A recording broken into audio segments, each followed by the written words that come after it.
Good morning. Hayom Yom, Gimmel Iyar, the 18th day of the Omer.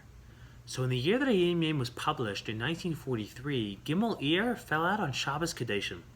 So the Rebbe begins by telling us which Haftorah us Lubavitchers should read on Shabbos Kedoshim. So there's actually three opinions.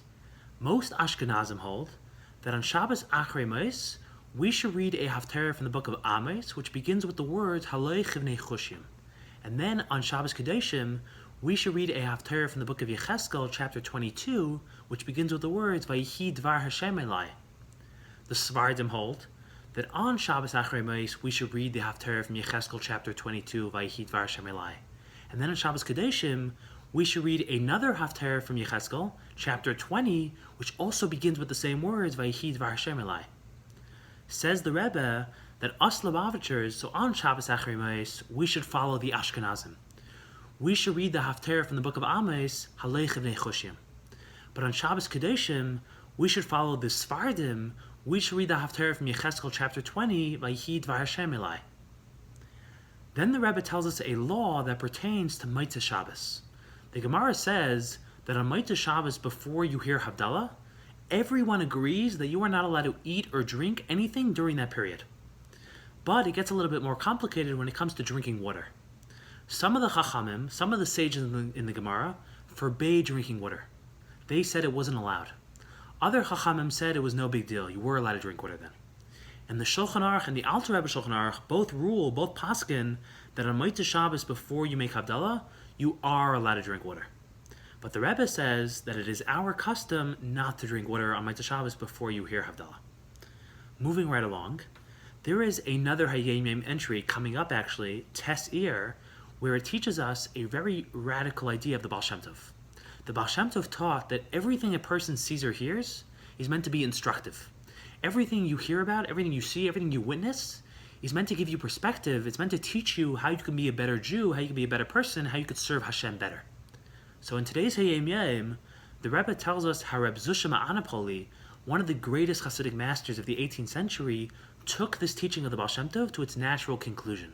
And he said that everything in this world, even destructive, harmful, bad people, even destructive, harmful, bad forces, teach us how to serve Hashem better. And he said that from a thief, from a robber, I have learned 7 lessons how to better serve Hashem, how to be a better Jew, how to be a better person. And in fact, the reason why God created robbers in this world, the reason why He created thieves in this world, is so that we can learn from them.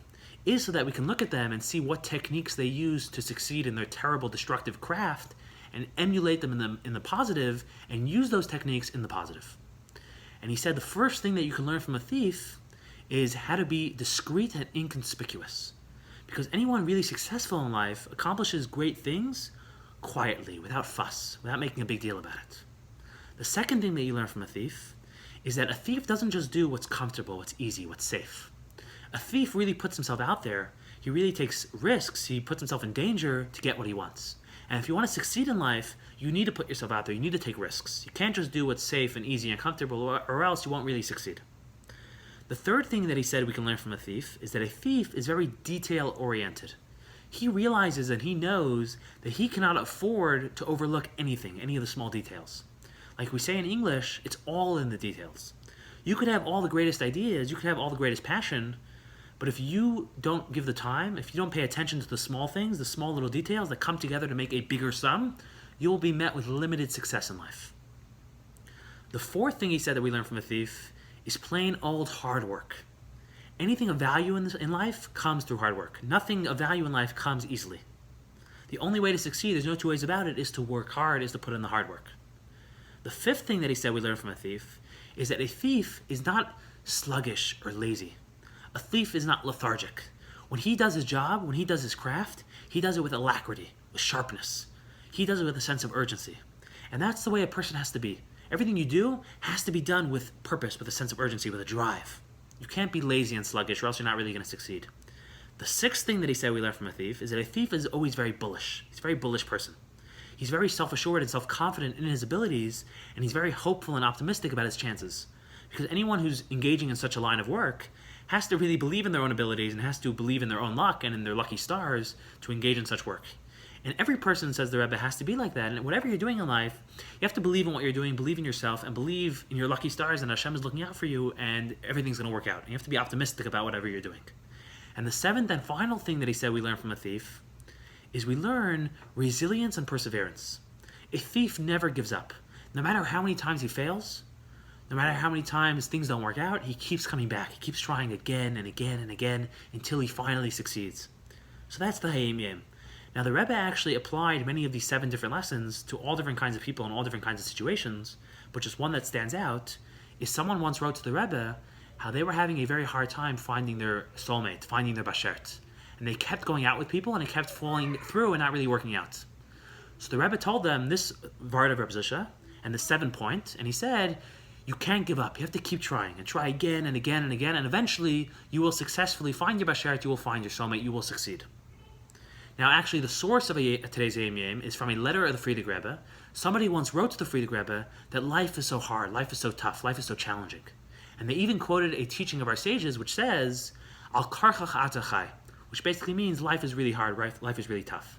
And they asked the Friediker Rebbe what could they do to ease the struggle of life, to make life a little bit easier. And the Friediker Rebbe told them, he said that amongst many other points, one of the points he made is that there is 2 ways to go through life. You could either go through life focusing on and looking at everyone that has more than you, everyone who has it better than you. Or he said you could focus on and look at people that have less than you, that have it worse off than you. And he said the former approach, the former method, will make you very unhappy. The latter approach will make you very happy, will bring you simcha. And then the Friediker Rebbe said that everything in this world, even bad things, is meant to teach us a lesson, meant to teach us how to be better. And then he quoted today's Hayom Yom, the lesson of Reb Zushe and the thief. And then he said, so it must be that the former approach, negative envy, actually could teach us how to be better people, how to be a better Jew. And he said the way that is, the way we can use it in the positive is not by being jealous of people that have more than us physically, people that have more money or anything like that, but rather being jealous of people that have more than us spiritually, people that have better characters than us, people that are better people than us. We should look at those people, we should try to emulate those people, we should look at them and be like, hey, I want to be like that, I want that. I want to live like that. I want that kind of lifestyle. I want to be better like them. So have a wonderful, wonderful day.